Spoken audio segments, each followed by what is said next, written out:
If Lauren Boebert thought that moving districts was going to give her a smooth sail to re-election, well, she might be in for a big surprise because the first straw poll of voters in a new district was just done, and here's how she did. If we bring up this chart, you're gonna have to look at the bottom to find old Bobo because she's in fifth. Jerry Sonnenberg, who I think everyone expected would put up strong numbers. I'm kidding, I don't know who any of these people are. Mike Lynch, I think, was formerly of the state senate. I think Mike Lynch was the guy. This baseless allegation. You go look, but I think he's the guy that was speeding and driving drunk and had a gun that he wasn't supposed to have. I don't know for sure, so I'm not saying anything. I'm just saying he got 8 more votes than her. So look, obviously this is a small sample of some of the potential voters.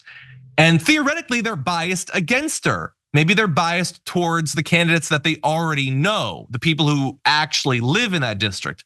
And maybe the rest of the people in the district will be similarly biased against this obvious carpetbagger who is just trying to swoop in, doesn't know anything about the district, doesn't care anything about the district, just wants to stay in power and doesn't want to have to actually make a stand for her seat in her original district. What do you think? Yeah, I mean, they know she's a phony. They know she's a tryhard. They know she's doing this because she can't win in her district, and they know about the Beetlejuice play. Okay, we all saw that, And what's crazy is, and I keep on trying to distinguish her from, Marjorie Taylor Greene. I think obviously she's not running in as safe of a district, or at least the 6th, right, was not as safe of a district. She is basically running scared from Frisch, right, which was her Democratic opponent.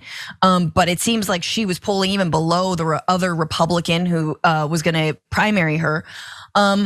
So I don't know. I mean, it doesn't project strength, and also she hasn't clearly made a name for herself on a national scale in a way that, and hasn't been able to raise money for the Republican Party, which is clearly all they care about.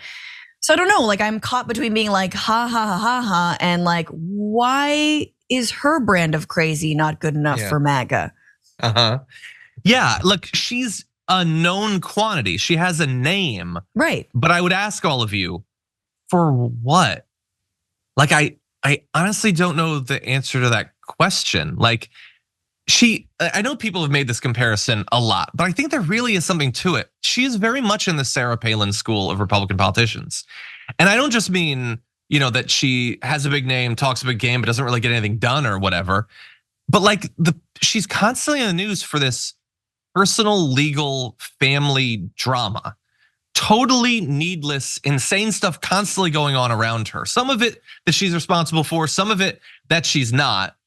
And it is easy for that to eclipse substantive stuff when there's no substance. Yeah. Like, what issue is she championing? What group is she a leader for? I honestly don't know. She's just she made some Islamophobic jokes about Ilhan Omar, and then the Beetlejuice thing happened. And that's pretty much what her career in Congress was. So why not roll the dice on a new person? Yeah, I mean, I just feel like you could say the same thing about Marjorie Greene. Like, I don't see a massive difference, again, unless it is all about the fundraising. It's that she's done more podcasts. She's even crazier. She does CrossFit. She's blonde. Like what? Like what? She wore that thing and screamed out at Joe Biden during the State of the Union. She wore the baboon coat, yeah. She wore the baboon coat, but like so did Boebert. They were both there, like, ooh, ooh, ah, ah. We saw that. Yeah. So again, I'm not quite sure, but I think it is, on an objective, hey, candidates shouldn't be this unqualified and psychotic to be part of Congress. This is a good thing. This is a good move. Yay, Republicans in Colorado. Anyway, but if anybody out there is a fan of Marjorie Greene, Lauren Boebert, she's gonna be fine. Like, she still is known in the MAGA world. Even if she loses, she'll do something and it'll be unbearable. There will probably be a podcast or something like that. So buckle up.